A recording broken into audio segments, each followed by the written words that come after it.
নমস্কার। আজকে যে প্রোগ্রামটা করছি স্বাস্থ্য সমৃদ্ধি চ্যানেলে, এই প্রোগ্রামটা একজনের বিশেষ অনুরোধে একজন আমার কাছে জানতে চেয়েছে যে খুব শর্টে কীভাবে আমাদের আহার পদ্ধতি ঠিক করা যায়। আমার এর আগে যে ভিডিওগুলো ডায়েট প্ল্যানের বিভিন্ন ভিডিও আপলোড করা আছে, সেগুলো বুঝতে গেলে একটু খটোমটো লাগতেই পারে, সাজিয়ে নেওয়া যায় না। তা আমি খুব শর্টে বিষয়বস্তুটাকে বুঝিয়ে দেওয়ার চেষ্টা করব। আমি কার উদ্দেশ্যে ভিডিওটা তৈরি করছি নিশ্চয়ই সে বুঝতে পারছে যে সে অনুরোধ করেছিল আমাকে মেসেজ করে যে আমি খাবারের স্টাইল এবং খাবারের সময় এ সম্বন্ধে আমাকে একটা গাইড করা হোক তার মায়ের কিছু অসুস্থতার জন্য। প্রথমে বলি যে অসুস্থ মানুষ যদি হয়, তার অসুস্থতার প্রকোপের উপর নির্ভর করে সে কতটা রেস্ট্রিক্টেড হবে।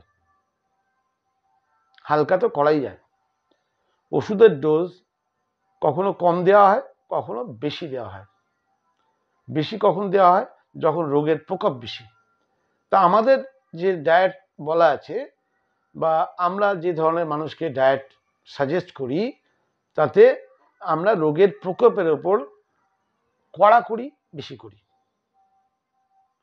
আমাদের ডায়েটের খুব ছোট্ট সূত্র আছে।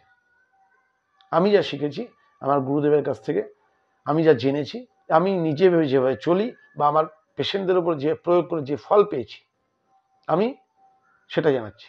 প্রথম কথা হচ্ছে, খুব সিম্পল কতগুলো জিনিস মাথায় রাখতে হবে যে প্রকৃতির নিয়ম আমাকে মানতে হবে। ভগবান মানুষকে বানিয়েছে, যখন মানুষকে বানিয়েছিল তখন মানুষ জঙ্গলে থাকতো, কাঁচা খেত, আগুন জ্বালতে জানতো না, কুক ফুড খেত না। কিন্তু পরবর্তী ক্ষেত্রে মানুষ আধুনিক হয়েছে, মানুষ শিক্ষিত হয়েছে, রান্না করা খাবার শিখেছে, খেয়েছে, সব কিছু করেছে। আজকে টোটালটাই ফ্যাক্টরি ফুডের উপর নির্ভর করছে, ফাস্ট ফুডের উপর নির্ভর করছে, জাঙ্ক ফুডের উপর নির্ভর করছে। অতএব fast food, junk food, factory food, বাসি খাবার, এগুলো স্বাস্থ্যের জন্য মহাবিষ। যে প্রচণ্ড অসুস্থ তাকে পুরোপুরি ছাড়তে হবে কিছুদিনের জন্য। যে কম অসুস্থ সে অল্প স্বল্প খেতে পারে, কারণ এগুলো আর যা হোক জীবন আপনাকে দেবে না, আপনাকে ক্রমশ মৃত্যুর দিকে টেনে নিয়ে যাবে। আপনি সারা জীবন যা আয় করবেন পুরো পয়সাটা জলে ঢালতে হবে। সিদ্ধান্ত আপনার কাছে। 2 নম্বর হচ্ছে, আমরা কাঁচা কিছু খাই না, জীবন্ত খাবার আমরা খাই না। অতএব কিছু জীবন্ত খাবার খেতে হবে। ওদিকে কিছু খাবার কমাতে হবে, কুক ফুডে কিছু খাবার কমাতে হবে, সেই জায়গাটা বাড়াতে হবে জীবন্ত খাবার দিয়ে। প্রতিবার খাবার আগে, অবশ্যই খাবার পরে নয়, খাবার আগে জীবন্ত খাবার। আমি তো বলবো যতটা সম্ভব সিজনাল রিজনাল ফল বা সবজি আপনি যেটা পয়সাতে সামর্থ্যতে জোগাড় করতে পারেন আপনি খান। গ্রিন লিফ যেটা খাওয়া যায়, সবুজ পাতা যেটা আপনি খেতে পারেন, আপনি স্যালাডের মধ্যে ধনে পাতা খেতে পারেন, পুদিনা পাতা খেতে পারেন, লেটুস পাতা খেতে পারেন, এরমভাবে খেতে পারেন। অথবা আপনি তুলসী পাতা, কারি পাতা, সজনে পাতা, এই ধরনের পাতার জুস করে খেতে পারেন। ঠিক আছে, বিট গাজরের জুস করে খেতে পারেন, কিন্তু আপনাকে কাঁচা ফর্মে প্রকৃতির দেওয়া জিনিস আপনাকে বেশি করে খেতে হবে। এবার আসছি আপনার স্পেশাল ডায়েট চার্টে। শুধু এটা আপনার জন্যই, কারণ আপনি ডিসিশন নেবেন। আগের যে ডায়েট চার্ট দেওয়া আছে সেটা খুব বড়, সেটা অনেক রেস্ট্রিক্টেড আছে, সেটা আপনার কাছে যদি কষ্টদায়ক মনে হয় তাহলে একটা শর্ট ফর্মে ডায়েট মেনটেন করতে পারেন। সকালবেলা ঘুম থেকে উঠে অবশ্যই আপনি ঈষৎ উষ্ণ গরম জল খাবেন পেট ভরে। এই সকালের জলটাই পেট ভরে, বাকি সারাদিনের জল কখনোই পেট ভরে নয়, পিপাসা অনুযায়ী। সন্ধ্যের পর জল খাওয়ার দরকার পড়ে না, সন্ধ্যের পর জল খাবেন না যেহেতু আপনার বয়স হয়েছে। 8টার আগে জল বা লিকুইড অর্থাৎ গ্রিন জুস, গাজরের জুস, বিটের জুস, লাউয়ের জুস, চাল কুমড়োর জুস, এই ধরনের জুস আপনি খেতে পারেন। ডাবের জল, এগুলো খেতে পারেন। হলুদ জল বা হলুদ আদা রসুনের জুস করে সেই জুস, সেটা আপনি খেতে পারেন, সেটা আপনার চয়েস, আপনি কি খাবেন আপনার চয়েস। 8টার আগে কোনো সলিড ফুড খাবেন না। ব্রেকফাস্ট যেটুকু করছেন অবশ্যই চেষ্টা করুন পুরোটা ফল দিয়ে করার। আচ্ছা, সুস্থ হতে 3 মাস সময় নিন না, 3 মাসের মধ্যে আপনি সুস্থ হয়ে গেলে তারপরে আবার আপনার পুরনো জীবনে ফেরত যাবেন। পুরো যদি ফল না পারেন সেক্ষেত্রে 50% ফল, বাকি 50% আপনি যা খাচ্ছিলেন তাই খাবেন। লাঞ্চে 50% আপনার খাবারের 50% কাঁচা স্যালাড, অর্থাৎ শসা, গাজর, টমেটো, স্প্রাউট আমার চ্যানেলে দেখে নেবে কীভাবে বানাতে হয়।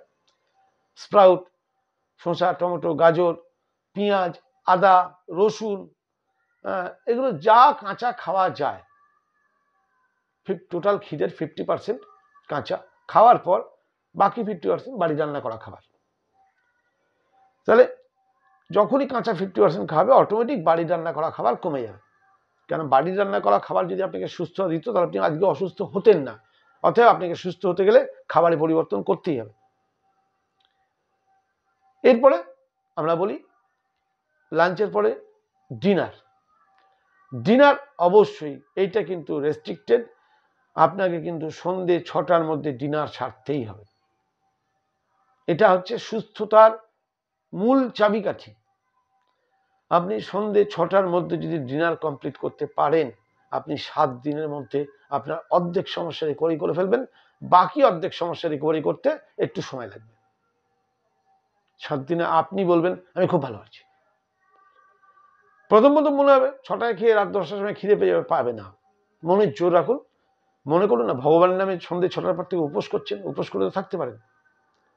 তা উপোস করার মতো মানসিকতা নিয়ে সন্ধে 6টার পরে সূর্য ডুবে গেলে আর খাওয়া চলবে না।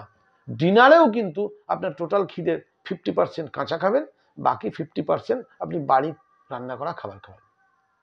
হ্যাঁ, ডিনারটা অবশ্যই পেট ভর্তি খাবেন না, সবসময় ডিনারে ভিখিরির মতো খাবেন, অর্থাৎ অল্প খাবেন। এই সিম্পল টিপস, এটা হচ্ছে আপনার খাওয়ার ডোজ। খুব সহজে বলেছি। এর চেয়ে শর্টে রোগ সারানোর খাবার আছে বলে আমার জানা নেই। পৃথিবীতে যত রোগ হয় সমস্ত রোগের মূল হচ্ছে পেট। আপনার খাওয়া শুধরে দিন, সব রোগ ঠিক হয়ে যাবে। হ্যাঁ, সঙ্গে একটু রোদে যান, ভিটামিন ডির ক্রাইসিস মেটান, একটু খালি পায়ে মাটিতে থাকুন, ইলেকট্রন চার্জ করুন। ইলেকট্রন চার্জ হলে ব্যথা যন্ত্রণা কমে। হ্যাঁ, আমাদের প্রকৃতি সিস্টেম করে দিয়ে যে পা মাটিতে দিলেই আমাদের বডি নিউট্রাল হয়, না হলে আমাদের বডিতে সবসময় ইলেকট্রন চার্জ হচ্ছে, আমাদের শরীরের সিস্টেম বিগড়ে যায়। অতএব মাটিতে খালি পায়ে থাকার চেষ্টা করুন। আজকাল তো মাটি পাওয়া যায় না, উঠোনটা আমরা পাকা করে ফেলি, বাড়িতে তো পাকাই। অতএব মাটিতে থাকুন, আর্থিংয়ে থাকুন। আর্থিং থেরাপি সম্বন্ধে জানুন, ফাস্টিং থেরাপি সম্বন্ধে জানুন। রেগুলার আপনাকে সন্ধ্যে 6টায় খেতে বারণ, 6টার পরে খেতে বারণ করছি, 8টার আগে খেতে বারণ করছি। অর্থাৎ আপনাকে দেখুন 14 ঘন্টা ফাস্টিং করানো হচ্ছে রেগুলার। এটাকে বলা ইন্টারমিডিয়েট ফাস্টিং। যে কোনো রোগকে ব্যাকগিয়ার দিয়ে ঠিক করার জন্য ইন্টারমিডিয়েট ফাস্টিং খুব জরুরি। কিন্তু আপনাকে ফাস্টিং বলে তো আপনি করবেন না, ভয় পেয়ে যাবেন। কিন্তু আমরা টেকনিক্যালি ইন্টারমিডিয়েট ফাস্টিং করছি। এটা নোবেল প্রাইজ উইনিং সায়েন্স, জানার চেষ্টা করুন। অতএব এগুলো কোনোটাই আমার কথা না, প্রত্যেকটা কিন্তু earthing therapy Nobel prize winning science, fasting therapy Nobel prize winning science, diet therapy এটা একটা আজকাল বিশাল গোটা পৃথিবীব্যাপী তোলপাড় ফেলে দিয়েছে যে শুধু ডায়েট দিয়ে মানুষের রোগ ঠিক করা যায়। আপনারা সোশ্যাল মিডিয়া খুঁজলে দেখবেন গোটা পৃথিবী আজকে এই ডায়েটের পিছনে ছুটছে। সবসময় তারা বলছে র ডায়েট, কাঁচা ডায়েট। আজকে যে কোনো সেলিব্রিটি, যত আপনারা যেসব সিনেমা আর্টিস্টদের দেখেন, তারা 90% এই র ডায়েটে চলে। হ্যাঁ, একটু সকালে ঘরে বসে প্রাণায়াম করুন, বয়স হয়েছে, কাজ তো কিছু নেই, একটু ডিপ ব্রিথিং করুন না, একটু 5 জনের সঙ্গে মিশুন, হাসি খুশি থাকুন, মানসিক চাপ কম থাকবে। যখনই 5 জনের সঙ্গে মিশবেন আপনার মন হালকা থাকবে। একা থাকলে মনে চিন্তা আসবে। অতএব এগুলো যদি আপনি করতে পারেন, আপনি খুব শিগগিরই সম্পূর্ণ সমস্ত কষ্ট থেকে সুস্থ হয়ে উঠবেন। আপনার ডাইজেশন ভালো হবে, আপনার খিদে ভালো হবে, আপনার ঘুম ভালো হবে, মনে ফুর্তি আসবে। জয়সা আন আয়সা মান, অর্থাৎ আপনার মনের পরিবর্তন করতে গেলে আপনাকে অন্যের, অর্থাৎ পেটে যেটা ঢোকাচ্ছেন সেটা পরিবর্তন করতে হবে। আপনি খাবেন রাক্ষসের খাবার, আর আপনি দেবতার মন আশা করছেন হয়? এটা ভেবে দেখেছেন কখনো?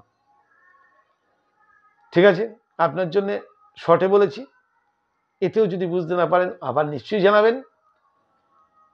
যারা এই প্রোগ্রামটাকে নতুন দেখছেন তারা এই প্রোগ্রামটাকে অবশ্যই সাবস্ক্রাইব করুন। চ্যানেলটাকে সাবস্ক্রাইব করলে এই ধরনের পোস্ট যখনই করব তখনই আপনি সবার আগে নোটিফিকেশন পাবেন, একটা ভিডিও আপনার মিস হবে না। আর বন্ধু বান্ধবদের বলুন, তাদের এই চ্যানেলটা ফরওয়ার্ড করুন, তারা দেখুক, তারা জানুক। আর তাদেরকেও বলুন সাবস্ক্রাইব করে রাখ, নোটিফিকেশন পেতে সাহায্য হবে। আগামীকাল আবার নতুন কোনো ভিডিও আপলোড হবে, তার জন্য অপেক্ষা করুন। এই চ্যানেলের সঙ্গে থাকুন প্রতিদিন, প্রতিনিয়ত, সবসময়। নমস্কার।